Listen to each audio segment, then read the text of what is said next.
To commemorate Nigeria's 2021 Democracy Day, the President, Commander-in-Chief of the Armed Forces, Federal Republic of Nigeria, Muhammadu Buhari, addresses the nation.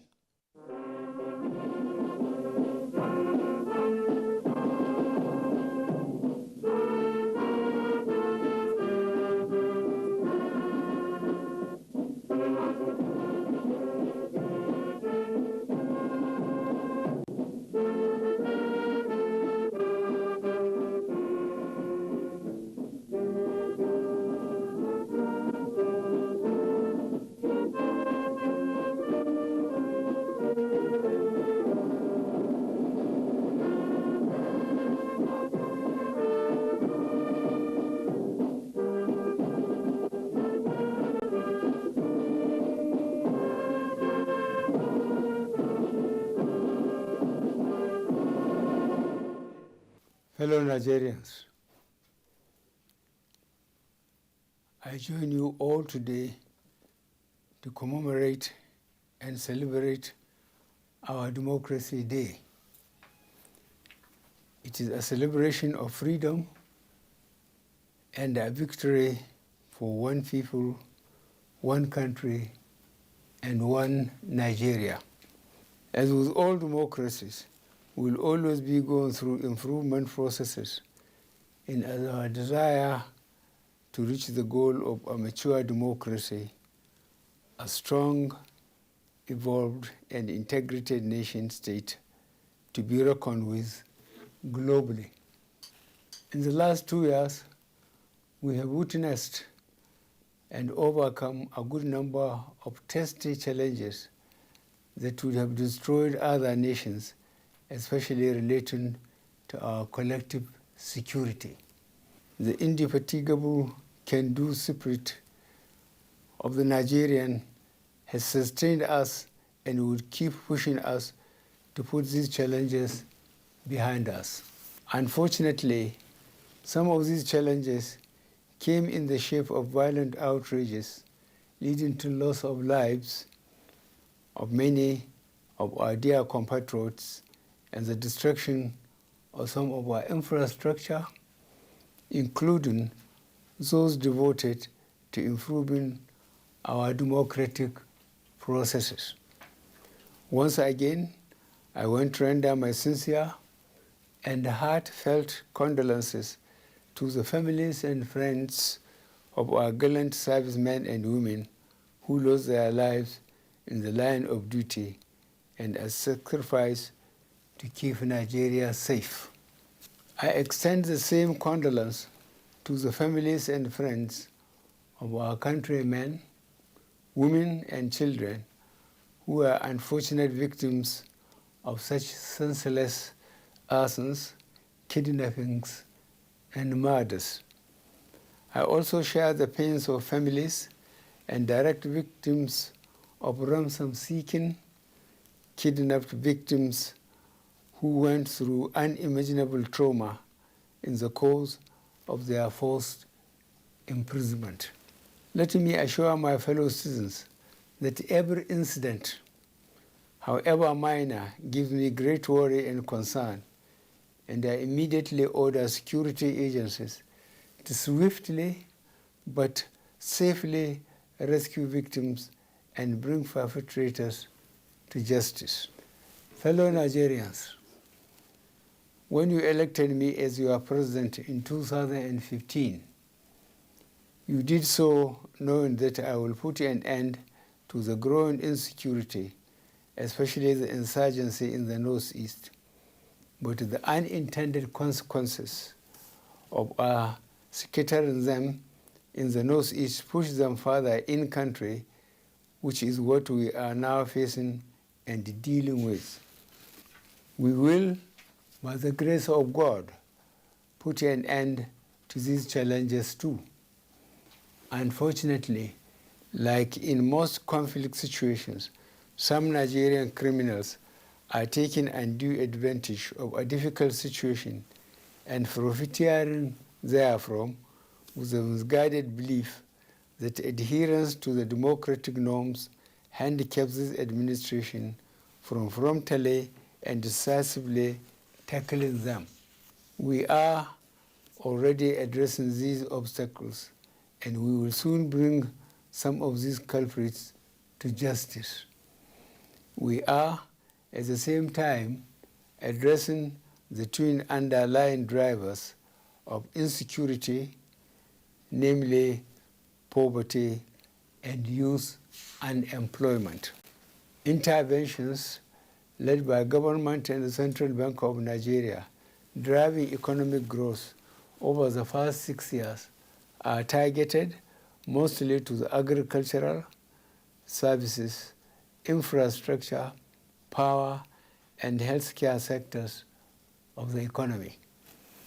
In the agricultural sector, for instance, the Anchor Borrowers Program resulted in sharp decline in the nation's major food import bill from $2.23 billion United States dollars in 2014 to $0.59 billion United States dollars by the end of 2018. Rice import bill alone dropped from $1 billion United States dollars to $18.5 million annually. This initiative, supported by local production of rice, maize, cotton, and cassava, government financed 2.5 million smallholder farmers cultivating about 3.2 million hectares of farmland all over the country and created 10 million direct and indirect jobs. Several other initiatives, namely Agribusiness Small and Medium Enterprise Investment Scheme, the Non-Oil Export Stimulation Facility, the Targeted Credit Facilities operated across the 774 local governments. In the manufacturing sector, the Central Bank of Nigeria, Bank of Industry, 200 billion naira facility financed the establishment and operation of 60 new industrial hubs across the country, creating an estimated 890,000 direct and indirect jobs. The CBN's 50 billion naira textile sector intervention facility increased capacity utilization of generators from 30% to nearly 90%. The Economic Sustainability Plan, our rebound plan for the COVID-19 pandemic, developed in 2020, is currently being executed.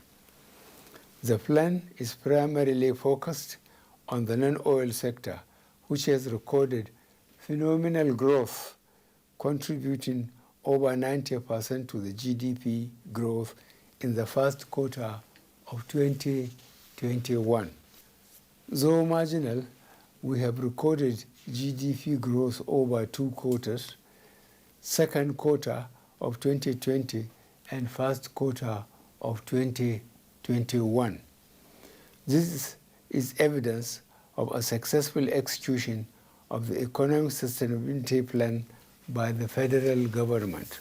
My vision of pulling 100 million poor Nigerians out of poverty in 10 years has been put into action and can be seen in the National Social Investment Program, a first in Africa and one of the largest in the world, where over 32.6 million beneficiaries are taking part.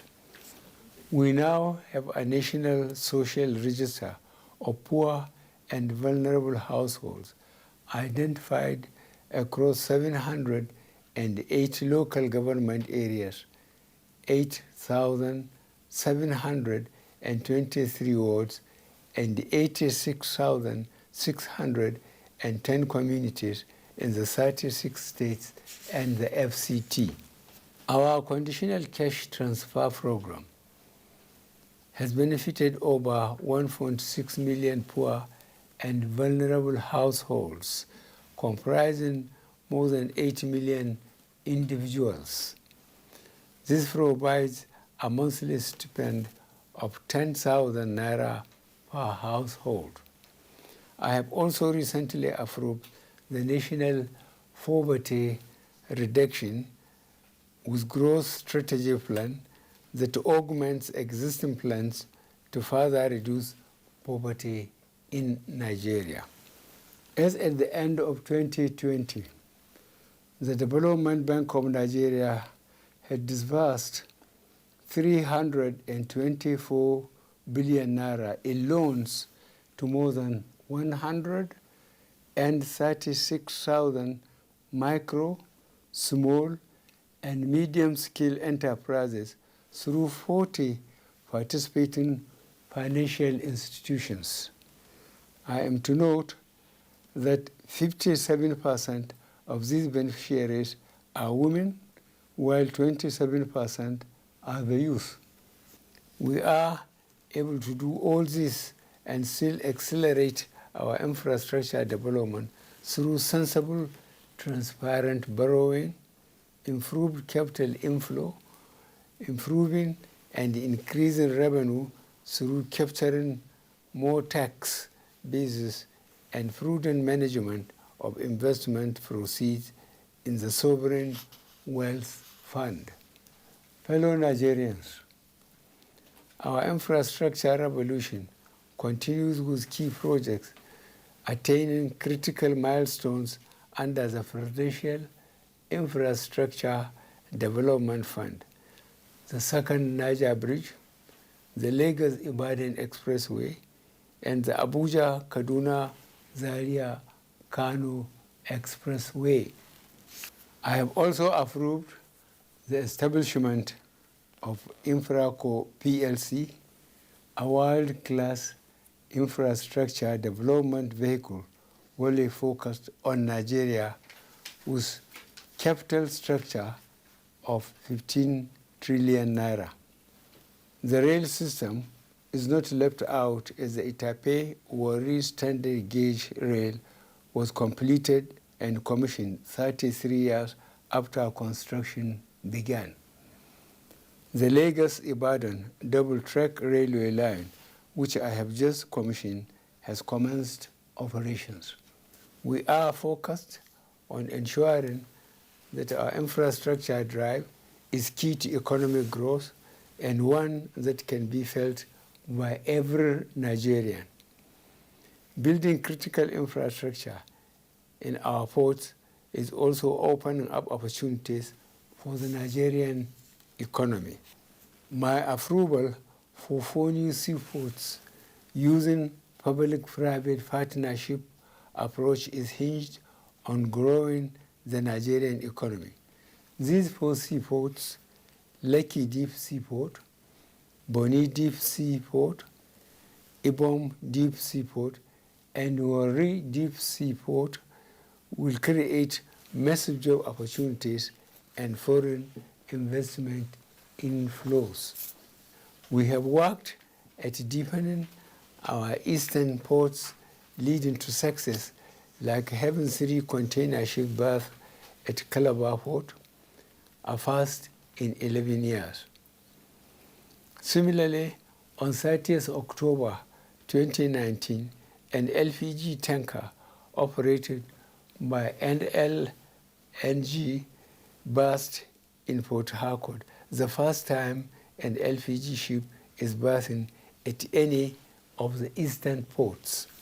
As we invest in these new assets, we have also made strides in ensuring that they are secured and protected.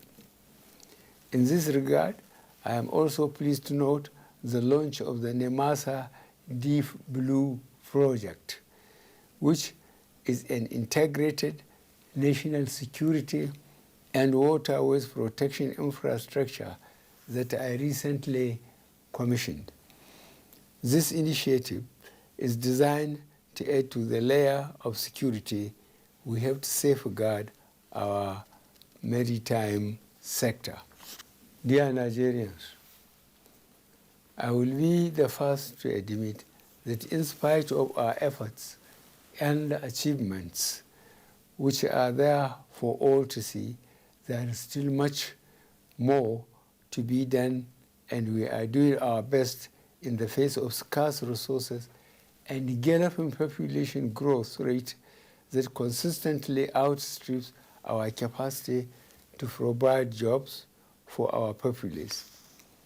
Our overall economic target of lifting 100 million Nigerians out of poverty in 10 years is our goal, notwithstanding COVID-19. In the last 2 years, we lifted 10.5 million people out of poverty. Farmers, small-scale traders, artisans, market women, and the like. I am very convinced that this 100 million target can be met, and this informed the development of a national poverty reduction with growth strategy. The specific details of this accelerated strategy will be unveiled shortly. In the last 1 year, Nigeria and the whole world faced COVID-19, for which no one was fully prepared. Our response to the pandemic involved making hard choices in balancing livelihoods and public health concerns. You are all living witnesses to how successful this has been due to a number of proactive measures put in place. Our response to COVID-19 is globally acclaimed. We were able to ensure that various lockdown measures did not impact too negatively on the ability of ordinary Nigerians to continue sustaining their livelihoods. During the pandemic, we disbursed 5,000 naira to 1 million Nigerians using a rapid response register and advanced 20,000 naira to 750,000 beneficiaries of the conditional cash transfer program and provided 1.37 million Nigerians with relatives from COVID. At the same time, the federal government released 109,000 metric tons of food reserve stock and 70,000 metric tons of grains to the poor and vulnerable in all 36 states of the Federation.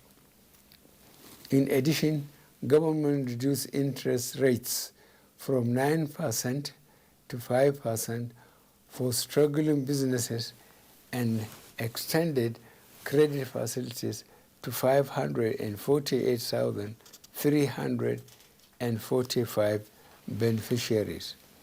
Fellow Nigerians, when this administration decided to change Democracy Day from 29th May to June 12th in my first tenure, it was not only to honor the sacrifices of the men and women of our country who fought for the return to democracy, but also to demonstrate our commitment to satisfy the aspiration of the people and creating an environment for democracy to be an accepted way of life. As your president, I remain committed to providing an enabling environment for a free, fair, and credible electoral system under my tenure. However, you need to play your part by getting involved at any level you can, supporting a democratic system that works for all and not for a section of a select few, and demand accountability from your elected leaders. My commitment to bequeathing a sustainable democratic culture remains resolute. My pursuit of a fair society remains unshaken, and my desire to see that Nigeria remains a country for each and every one of us has never been stronger. In responding to the challenges that this period imposes on us, government also recognizes the need to acknowledge notions of marginalization and agitations for constitutional amendments among various segments of our population. While this government is not averse to constitutional reform as part of our nation-building process, everyone must understand that the primary responsibility for constitutional amendments lies with the National Assembly. This body, which, as I said, is the arm of government responsible for constitutional changes, has concluded the preliminary stages of amending and improving our constitution in a way that the majority of Nigerians will be happy with. Government is, however, willing to play a critical role in the constitutional amendment process without usurping the powers of the National Assembly in this regard. As a nation, we have come very far from where we started, and we are getting incrementally closer to where we ought to be. Overcoming the present challenges is but one of the necessary processes that we have to undergo as a nation so that we can come out stronger. The day I joined the Nigerian army, I was prepared to lay down my life for Nigeria. As your president, I remain ever committed to upholding and defending Nigeria's corporate existence. In adhering to the fundamental objectives and directive principles of state policy, notably Section 14, subsection 2b, I shall do all within my power to ensure that the security and welfare of the people remain the primary purpose of government.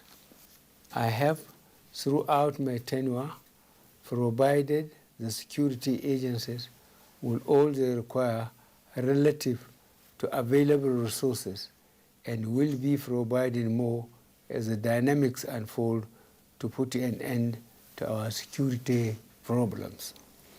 My strong belief in the Nigerian spirit gives me comfort that we are facing these challenges with renewed commitment to keep our country one. I thank you for your patience and attention, and more importantly, your resolve to join hands in making Nigeria the country of our dream. Happy Democracy Day. God bless us all. God bless the Federal Republic of Nigeria.